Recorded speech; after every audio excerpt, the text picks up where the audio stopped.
जय हिंद, जय भारत, वंदे मातरम। दोस्तों, इस वक्त हम गुरुआ विधानसभा क्षेत्र में हैं और ये क्षेत्र बिल्कुल अभी जीते माने आरजेडी कैंडिडेट विनय यादव जी के मौजूदगी में ये क्षेत्र है। लेकिन 2025 विधानसभा चुनाव को देखते हुए कई ऐसे मुद्दा सामने आ गया है, जिस मुद्दा को लेकर के गुरुआ विधानसभा क्षेत्र में कई पार्टी मिलकर के चुनाव को मैदान में उतर चुके हैं, चुनाव लड़ रहे हैं। कई ऐसे कैंडिडेट भी हैं जो निर्दलीय हैं। चलिए, तो अब मैं लेके चलता हूँ इन सभी नौजवान जो ही मौजूद है, बुजुर्ग लोग भी मौजूद हैं, इन सभी से राय लेते हैं, क्योंकि ये कार्यालय जो है बिल्कुल आरजेडी कार्यालय से युक्त है। तो चलिए, सबसे पहले मैं परिचय करवाता हूँ। आपका नाम क्या हुआ सर? मेरा नाम कमलेश सिंह दानी है। कमलेश सिंह दानी, आप ये बताइए कि आप हरा गमछा क्यों रखे हुए हैं अपने? हरा गमछा जो कोई मेरा पार्टी का ही नहीं है, मैं अपनी शौक और श्रद्धा के साथ वो रखता हूँ। अच्छा, आप ये बताइए, किसी पार्टी से जुड़े हुए हैं? हाँ। कौन सा पार्टी से जुड़े हुए हैं? राष्ट्रीय जनता दल प्रखंड अध्यक्ष हुआ। अच्छा, ये बताइए सर, 2025 विधानसभा चुनाव आपके मौजूद में अभी विधानसभा से, आपको गुरुआ विधानसभा से डॉक्टर विनय यादव जी विधायक रह चुके हैं, परसेंट नहीं मान लीजिए। उनके कार्यकाल में क्या क्या काम हुआ है, थोड़ा जानकारी दीजिए। उनके कार्यकाल में चौमुखी विकास हुआ है। आज़ादी के वक्त से जो रोड, लिंक रोड भी नहीं बना था, कच्ची जर्जर था, बीमारी की अवस्था में माताएं बहनों रोगी को खाट पर लाते थे। उन सारी रोडों को एवं मरम्मती रोड का भी यहाँ 99% कार्य रोड का करवाया। लेकिन ये जो कुछ पब्लिक कहता है सर कि इनके कार्यकाल में रोड अभी भी नहीं बना है। जैसे आप ले लीजिए, जो मेडिकल से होते हुए रोड आपको बिलारू में टच किया है, वो नदी पार भी वो रोड की स्थिति जर्जर है। इसके बारे में क्या कहना? मेडिकल से जो रोड आया है, वो रोड का टेंडर हो चुका है, शिलान्यास हो चुका है, वर्क ऑर्डर मिल चुका है। उसको आपने सर्च कर करके गूगल पर जांचे। पब्लिक कहती है सर कि अगर आरजेडी की सरकार आएगी तो गुंडा राज शुरू हो जाएगा। इसके बारे में क्या कहना? नहीं नहीं नहीं, न कभी गुंडा राज ही था और न गुंडा राज होगा। ये जो आज जंगल राज की उपाधि देकर जो गुंडे लोग हैं, वो गरीबों का राज, जैसे जनता, ग से गरीब और ल से लाचार, जनता गरीब लाचारों की सरकार थी, जो गुंडों को, समांतवादी विचारधारा वालों को सहन नहीं देख के कर सका। जो लालू प्रसाद ने गरीबों का मुंह में आवाज दिया, बोलने का अधिकार दिया, बैठने का अधिकार दिया, उसको देख करके सहन नहीं हो पाया। उसी के चलते एक जंगल राज सिर्फ चिल्लाते हैं, लेकिन वास्तविकता आज देखा जाए तो हर जगह पर मर्डर, रेप, गरीबों का शोषण, गरीबों को, बच्चियां को मार के जला देना, समांतवादी के बच्चे लोग, लड़के लोग, उसको अपहरण करके रेप करना, उस पर कुछ नहीं होता है। यही जंगल राज नहीं, महाजंगल राज। 125 यूनिट बिजली बिल जहां माफ किया अभी बिहार सरकार, इसके बारे में क्या कहना? हाँ, हमने, हमारी पार्टी ने ये तो 125 यूनिट कब माफ किया कि देख लिया कि गरीब का सरकार आने वाला है, जब हम लोगों ने 200 यूनिट फ्री बिजली बच्चों को, अप्लाई करने वालों को, अप्लाई फीस, फार्म फीस, आने जाने का भाड़ा भत्ता, जब 500 रुपये गैस सिलेंडर, हमारी सरकार 2500 माँ बहन योजना का लॉन्च किया, लड़ाई लड़ा, तब इन्होंने अकबका करके 125 यूनिट बिजली फ्री का घोषणा किया। फिर भी हमें अभी लड़ाई बाकी है, हमारा 200 यूनिट का लड़ाई।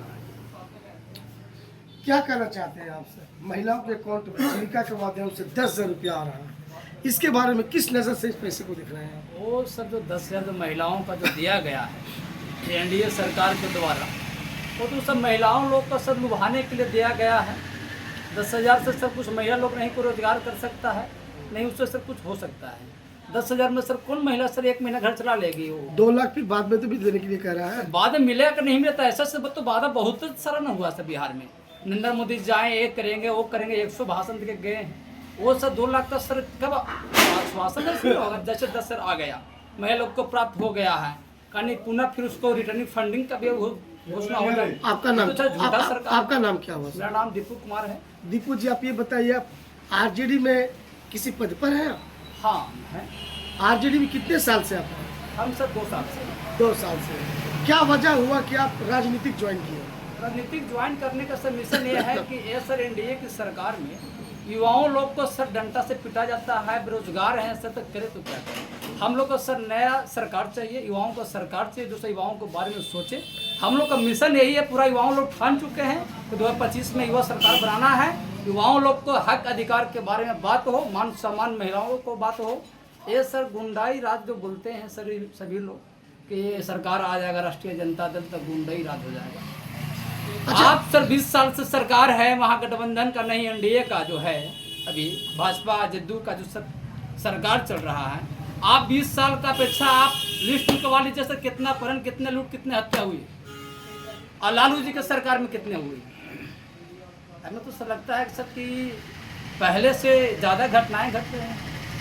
कुछ दिन पहले गया में हत्या हो गया, जहाँ पे गया में माननीय मंत्री प्रेम कुमार जी हैं, माननीय पूर्व मुख्यमंत्री जीतन मांझी जी हैं, अभी तक से कोई पीड़ित परिवार से मिले नहीं है। तो हम लोग को तो जो सरकार है आया नहीं है, बनाने के लिए सोच रहे हैं। अगर बन जाएगा सर तो हर एक दल, हर एक बल, हर एक समाज की सर बात करने के लिए सोचे हैं। चलिए ये बताइए आप सर, तेजस्वी यादव कहते हैं कि हर घर नौकरी देंगे सर, कहाँ तक ये सक्षम है सर? सक्षम है। नौकरी, आज बहुत से नौकरी, जब 17 महीना के कार्यकाल में, जैसे बिहार का बजट लगभग 3,00,000 करोड़ है, ठीक है सर, 1 महीने का सा, और अगर पूरी जोड़ दिया जाए तो 9,00,000 करोड़ होगा सर। लेकिन अगर घर घर की नौकरी, हर घर नौकरी देगा सर, तो इतना पैसा कहाँ से आएगा सर? इसके बारे में क्या? हाँ, पैसा जो है कि बहुत सी योजनाओं को बंद कर दिया गया है, जैसे और वो योजना पटल पर अनदेख में चालू है, उससे माफिया लोग बन रहे हैं। और दारू, जैसे दारू, आज उसको बंद कर दिया गया। अगर पूरी तरह बंद होता तो ठीक है, लेकिन बंद नहीं हो करके माफियागिरी करके नाजायज तरीके से माफिया लोग डबल रकम कमा रहे हैं, और उसका हक उसका सरकार के पास भी लोगों पहुंचा रहे हैं। यहाँ तक कि पढ़ाई लिखाई छोड़ कर करके गरीब बच्चों को दारू बेचवाने का काम करवा रहे हैं। कोई ऐसा वीडियो बता सकते हैं जहाँ पर गरीब बच्चे दारू बेचे हैं?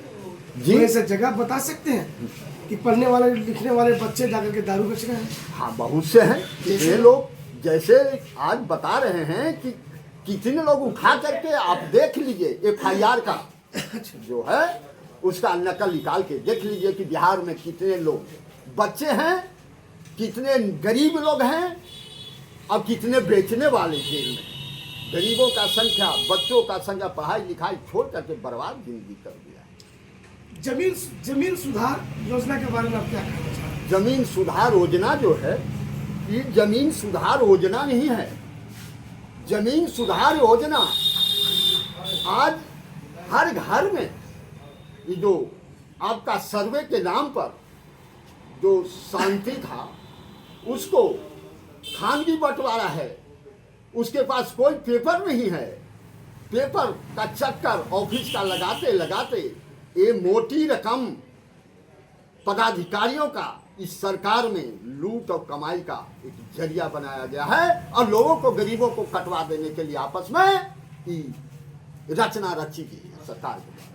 क्या आप कहना चाह रहे हैं सर? ये जो भोजपुरी इंडस्ट्री में जो गाने निकल रहे हैं सर, आप लालू जी के नाम पर, एक गाना था कि लालू यादव की सरकार आएगा तो कट्टा उठाएंगे, कट्टा चलाएंगे, नहीं डराएंगे, यादव लोग नहीं डराएंगे, ये सब गाना जो समाज में बज रहा है सर, इसके बारे में आप क्या कहना चाह रहे हैं? भोजपुरी इंडस्ट्री में सर 100 कहीं ना कहीं तो लालू जी का नाम बदला ऐसा बात नहीं है। ऐसे देखिए, जैसे जो गाना बज रहा है सर, इंडस्ट्री में 100 कलाकार हैं।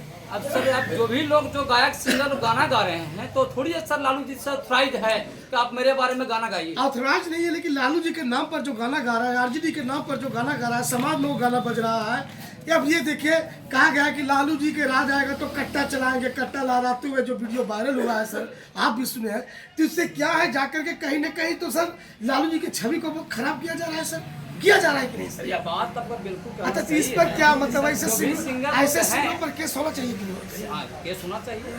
अब अगर किसी के ऊपर गाना गाए, कट्टा लेके आएंगे, सरकार बनेगी, तो सब गाना ठीक नहीं है। हम इसके लिए सर आपके पक्ष से हम बोल रहे हैं सर। लेकिन जितने भी सिंगर हैं हमारे भोजपुरी में, पूरे बिहार में, पूरे इंडिया में, लेकिन सर कोई भी सिंगर सर, किसी को सर कोई सरकार, कोई नेता आदेश देता नहीं है कि आप मेरे पक्ष में गाना गाइए। लालू जी के सर 200 गाना बज रहा है, 200 गाना में सर 190 गाना आपको बढ़िया बढ़िया मिलेगा, 10 को गाना सर भद्र भी है। सिंगर है सर दुम्बन माया गा दिया। लोग कहते हैं, जनता कभी कहता है सर कि जो बेटा के नहीं हुआ वो राज्य का था। यानी आप जान रहे हैं कि तेज प्रताप यादव जी अभी अपने परिवार से विखंड होकर अलग रह रहे हैं सर। आखिर क्या वजह है सर ये परिवार अलग हो गए हैं? इस पर जनता पर बहुत बड़ी फूट है सर। नहीं, अगर मैं अपने बाप का मैं बेटा हूँ, अगर हमसे पिता का अगर छवि पर कोई गलत आंच आता है तो बाप को अधिकार है कि बेटा पर दंड देने का और उसके दंड के विषय में निर्णय लेने का पूर्ण अधिकार है। इसलिए लालू प्रसाद गलत नहीं है, न गलत किया है और न गलत करेंगे। तो ये देखिए, जानकारी अभी हमारे आरजेडी कार्यकर्ता में मौजूद है जो आपका गुरारू क्षेत्र में था। तो चलिए कुछ रूबरू मैं जनता से मिले लेता हूँ। सर, जो कैंडिडेट विनय कुमार यादव जी दोबारा फाइट कर रहे हैं इस जगह से, आप ये बताइए कैसे कैंडिडेट है? बहुत अच्छे कैंडिडेट हैं। क्या क्षेत्र में काम किए हैं? क्षेत्र में हर जगह जो है पूर्व के विधायक से बहुत चढ़ बढ़कर हिस्सा कामों में लिए हैं। और यह विधायक एक नमूना है कि कोई ऐसा घर नहीं है जिस घर में इनका पैर 5 साल में नहीं गया होगा। कैसा कैंडिडेट है सर? काम हो रहा है आप लोग के क्षेत्र में? गुरुआ विधानसभा क्षेत्र में काम हो रहा है, जिन विकास हो रहा है गुरुआ विधानसभा में। तो ये देखिए, तमाम जानकारी यहाँ मैं जाकर के लोगों के बीच लिया हूँ और जो सच्चाई है वो सच्चाई में जनता के बीच ला रहा हूँ। दोस्तों, अब तो ये जनता तय करेगी 2025 विधानसभा चुनाव गुरुआ किसकी सत्ता बनती है और किसकी सत्ता गिरती है। जहाँ एक तरफ विनय जी है, वही दूसरी तरफ बीजेपी डॉक्टर साहब भी है। अब रह गया सवाल, यहाँ पे 2 पार्टियों का जोरदार टक्कर है। मैं बता देना चाहता हूँ कौन कौन सी पार्टी है। जहाँ एक तरफ बीजेपी है, वही दूसरी तरफ आरजेडी कैंडिडेट है। अब ये जनता तय करेगी कि किसको गुरुआ विधानसभा सीट से एमएलए चुनेगा और किसको एमएलए नहीं चुनेगा। तो ये तो आपका रिजल्ट ही बतलाएगा। मैं Rajesh Paswan, RRO India today news से फिर आपको रिजल्ट के बाद मिलूंगा, क्योंकि ये है एक भारत एक आवाज। तब तक जय हिंद, जय भारत, वंदे मातरम।